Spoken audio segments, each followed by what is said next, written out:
YouTube channels లో మీ వ్యాపార ప్రకటనలకు మరియు ప్రమోషనల్ ఇంటర్వ్యూస్ కోసం వెంటనే సంప్రదించండి. చాలా మంది నిరూపిస్తా. ఇప్పుడు నిన్ను నేను ఇది చదవమని అడగలేను స్వామి. అదేంటి, ఎందుకు చదవకూడదు? పరిశుద్ధ బైబిల్ చదువుటికి ఏమి అభ్యంతరము? అభ్యంతరం ఏంటో ఏం పేరు నాన్న? వెంకట్. నీకు దమ్ముంటే మా ముందు టీవీ ముందు చదవగలిగితే చూడు, దమ్ముంటే. ఇందులో పాయింట్లు: పరమగీతం నా వల్ల కాదు. ఇందులో ఏది చెప్దామన్నా భయంగా ఉంది నాకు. సరే, ఏదైనా పోన్లే, ఒక కొంచెం యాక్సెసిబుల్, కొంచెం ఫ్రీగా ఉండే చదువుతాను. మిగిలిన అయితే నా వల్ల కాదు. నీ వల్ల కూడా కాదు, చూస్తే చస్తావు. చదవలేవు. చూడు, హెచ్కేల్ 4.12 ఎవల అప్పములు చేసి వారు చూచుచుండగా దాన్ని మనుష్యములతో కాల్చి భుజింపవని.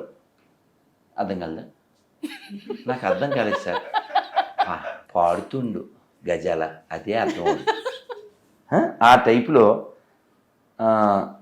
ఎవలని గింజలు ఉంటాయి, బార్లీ లాంటివి. వాటితో రొట్టెలు చేసి పబ్లిక్ అంతా చూస్తుండగా పోపుతో పోపెట్టుకోవాలి. నేను చెప్పలే. హెచ్కేల్ 4.12 పోపుతో పోపెట్టుకోవాలంటే చిచ్చి, ఇంక నేను చెప్పను. చిచ్చే, మీరు అలా నవ్వకండి, చచ్చిపోవాలనిపిస్తుంది. నిన్ను కాదు అమ్మ, సరదాగా అన్నాను. సరదా. పోపుతో పోపు పెట్టుకోవడం ఏంటి స్వామి? మనుష్య మలము. ఇప్పుడు మనం ఆవుతో పిడకలు చేసి వాటితో మనం పొయ్యిలో పెట్టి పాలు అవి కాచుకునే వాళ్ళం. వాళ్ళకి ఆవులు లేవు స్వామి, అందుకని వాళ్ళదే వాళ్ళు ఎండబెట్టుకుని కాల్చుకుంటారు. అంత దరిద్రం ఎడారి మతం అది. ఆడు మనకి నేర్పేది ఏంటి? వాడి దగ్గర వాటర్ లేదు, వాడి దగ్గర మ్యాటర్ లేదు. అందుకే నేను చాలా ఏళ్ల క్రితం చెప్పా, no clarity, no purity, no surety, no reality, no humanity, how stupidity this rascal speaks about spirituality. మరి ఎందుకు స్వామి చాలా మంది హిందువులు కూడా ఒక మాట చెప్తారు. ఏమని చెప్తారంటే, మాకు కష్టం వచ్చినప్పుడు మేము క్రైస్తవుని నమ్ముకున్నాము, పచ్చిగా చెప్పాలంటే క్రైస్తవుని నమ్ముకున్నాకే మా కష్టాలు తీరాయి అని చెప్తారు. దానిపైన మీరేం చెప్తా. కష్టం అంటే ఏంటి? మోకాలు నొప్పుల, నడు నొప్పి, హార్ట్ అటాక్, అవే వాళ్ళ దృష్టిలో అవే. టచ్ గడ్డ పగిలిపోను అని టీవీలో వీడు ప్రేజ్ చేస్తాడు. ఎవడు? మన బెల్లంపల్లి ప్రవీణ్. టీవీలో అసలు హయ్యెస్ట్ ఎవడంటే ఓ పొట్టోడు ఉంటాడు ఇక్కడ, వాడి పేరు శ్యామ్ కిషోర్. ఈ పొట్టోడైతే ఏంటి, ఆవిడ పేరేమిటి? అన్నమ్మ. 40 ఏళ్ళ నుంచి ఆవిడ చెవులు వినపట్టలేదు. ఆ వెనకాల బ్లాక్ చున్నీ అమ్మాయి వారి చెవుల మీద చేతులు పెట్టు. ఇది వీడియో కాల్లో చెవుల్లో చేతులు పెట్టావా? In the name of pieces అచారబ శరబ అని చెప్పేస్తాడు. ఇప్పుడు చేతులు తీసేయి. వినపడుతుందా? వినపడుతుంది. వినపడుతుందా? యా చూడొచ్చు వీడియో. వాడు ఇళ్ళ తిరిగేస్తాడంతే. ఆవిడకి వినపడిపోయిందంట. వీడియో కాల్ చేస్తే ఈడేదో తుప్పాసి ప్రార్థన చేస్తే ఆవిడికి 40 ఏళ్ళ నుంచి ఉన్న తుప్పంతా వదిలిపోయిందంట. మరి ఈఎన్టీ హాస్పిటల్ ఎందుకు? నేను అందుకే గత గవర్నమెంట్కి చెప్పాను, ఏపీలో 10,000 జీతం 5,000 జీతం ఇస్తున్నారు గొర్రెలకి, 50,000 ఇవ్వండి. ఎంత? 50,000 ఇవ్వండి. ఇంకా అసలు ఎంబీబీఎస్ చదివితే కోర్సు కారం పెట్టేళ్ళే. ఎందుకే ఎంబీబీఎస్ ఎందుకు? ఇంకా గడిదలు చేయడానికి కోట్లు పోసి ప్రతి హాస్పిటల్కు పాస్టర్ నెట్టేద్దాం. టాచ్ గడ్డ పగిలిపోతుంటుంది. ఎంత దారుణం అంటే, ఒక అతనమ్మా, ఇదిగో ఇంత పొడుగున్నాడు. ఏమైంది మీకు? మాది తూర్పుగోదావరి సార్. నేను 2 అంతస్తులు మేర నుంచి కింద పడిపోయాను సార్. పడిపోగానే పక్కటే ముగ్గులు ఫట్మని ఎరిగిపోయినాయి. ఎలా ఎరిగిపోయినాయి? ఫట్మని ఎరిగిపోయినాయి. అలా అనగానే రేహా అని వస్తుంది అనమాట. వచ్చాక మరి ఇప్పుడు నీకేమనిపిస్తుంది? నాకు పరిగెత్తాలనిపిస్తుంది. పరిగెట్టు in the name of pieces అని ఆడిని పరిగెట్టించేస్తాడు. 2 అంతస్తులు మేర నుంచి పడిపోయాడు. ఆడికి నరువు పట్టమని ఎముకలే. అంటే ఇది అబద్ధం అంటారా? మరి రాసి నిజమని నిరూపించండి. బాటిల్లో వాటర్ ఆడి మీద కొడతా, లేదా బాటిల్లో కొడతా. ఎంత ఈ ఆర్థోపెడిక్ హాస్పిటల్ ఎందుకు? ఏంటి హాస్పిటల్ లేదు? ఇంకో జోక్ చెప్తాను, మీకు పెద్ద జోకు. క్రైస్తవం అంటే బోకు, అందులో ఉండేది తుప్పట్టిన మేకు.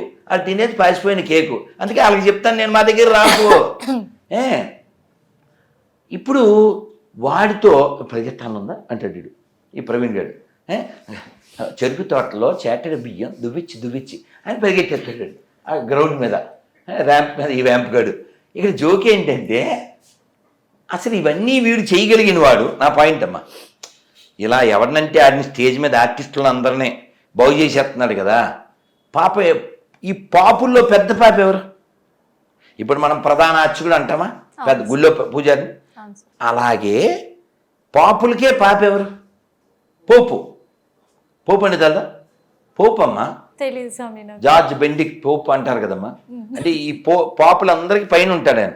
ఓకే స్వామి. ఎక్కడో దాన్ని ఏమంటారు, దాని పేరేంటిది, బెత్లహేమ, వీళ్ళ హెడ్ క్వార్టర్ ఉంది కదా, ఓకే స్వామి. అక్కడ ఉంటాడు.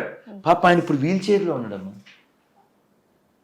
ఈ ప్రవీణ్ గారు అక్కడ ప్రేయర్ చేయొచ్చు కదా. ఈ కలవరాయిలు కొంచెం పంపించవచ్చు కదా సతీష్. ఆ పెద్ద ఆయన్ని చెరుకు తోటలో చాటర్ బియ్యం ఆడించవచ్చు కదా. ఇక్కడ ఈ డ్రామాలు చేసినప్పుడు నేను హాస్పిటల్కి ఆయన డబ్బులు ఎందుకు తాగలేదు, అది నా పాయింట్. మనకు పాస్టర్లు ఉన్నారు కదా ఆనందంగా. ఈడేమో కలజోడు లేకపోతే బొగడా బైబిల్ చదవలేడా ఏమన్నాను ఓసారి వన్స్ మోర్ చెప్పండి. కలజోడు లేకపోతే బొగడా బైబిల్ చదవలేడు. ఈడేమో కిడ్నీలు బాగు చేసేస్తాడు, మోకాళ్ళు బాగు చేసేస్తాడు. మరి వీళ్ళు పచ్చి అబద్ధం చెప్పి ఈ భారతదేశాన్ని నాశనం చేస్తున్నారు, ఈ ప్రపంచాన్ని నాశనం చేస్తున్నారు. దేవుడు లేడు అని చెప్పు, నువ్వు సస్తావు. అందుకని మా దేవుడిని నమ్ముకుంటే లేచెను నడిచెను. ఏందిరే అతవజోకు. కలజోడు లేకపోతే బొగడ బైబిల్ చదవలేవు. అంత పవర్ ఉంటే 2 సుక్కలు వేసుకో కలవరాయిలు. అందుకే నేను పాట రాశాను 10-12 ఏళ్ల క్రితమే.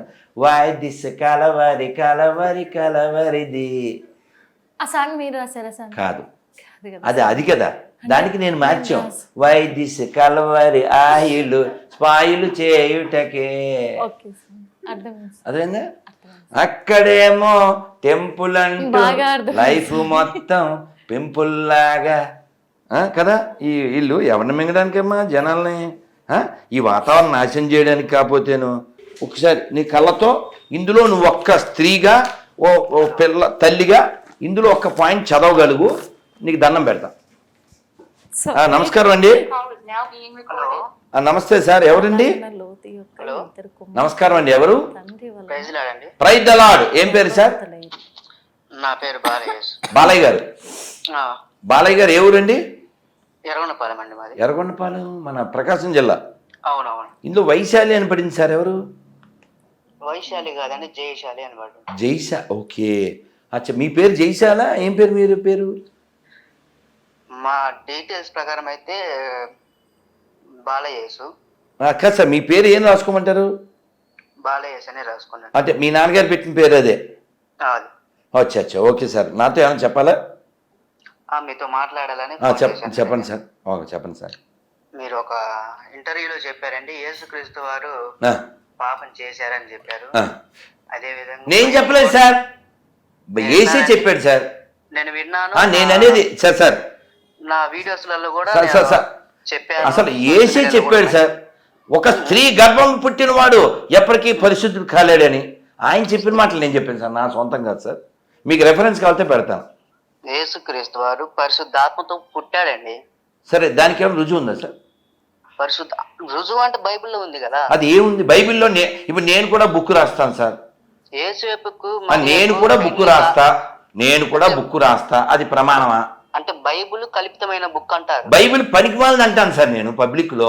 మిగతా గ్రంథాలు కూడా అయ్యే కదండి సార్. ఇప్పుడు సార్ ఇప్పుడు మీకు నచ్చలేదు అనుకోండి, ఏ గ్రంథమైనా మీకు అది అప్ టు యూ. మీకు అర్థమైందా? ఇప్పుడు కారు వెనకాల ఆటో అని రాస్తే అది ఆటో అవ్వదు, ఆటో వెనకాల కారు అని రాస్తే కారు అవ్వదు. బ్రహ్మానందం గారి వీపు వెనకాల టీ షర్ట్ మీద ప్రభాస్ అని రాస్తే ఆయన పొడుగు అవ్వడం కాదండి. అలాగా పరిశుద్ధం అని రాసిస్తే అశుద్ధం పరిశుద్ధం అయిపోతుందా? ఒక మాట చెప్పండి సార్, వింటున్నాను సార్.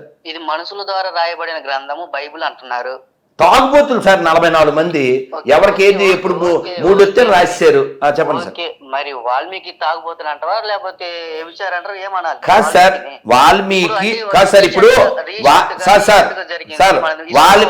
సార్ మీ మాట నేను విన్నాను.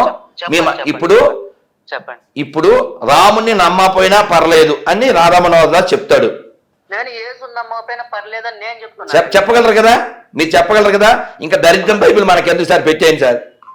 ఇంకా అక్కర్లేదుగా, ఈ సామాను కొనక్కర్లేదు, ఇంకెందుకు డిస్కషన్. ఎంతకెత్తావు అడగక్కర్లేదుగా. అదే స్వామి, ఇప్పుడు వాళ్ళే వేశారు కదా క్వశ్చన్. హిట్ టీవీ యాప్ ని డౌన్లోడ్ చేసుకోండి. ఇందులో short news, live news, entertainment movies అన్ని అవైలబుల్ గా ఉన్నాయి. హిట్ టీవీ యాప్ ని ఫ్రీగా డౌన్లోడ్ చేసుకోండి.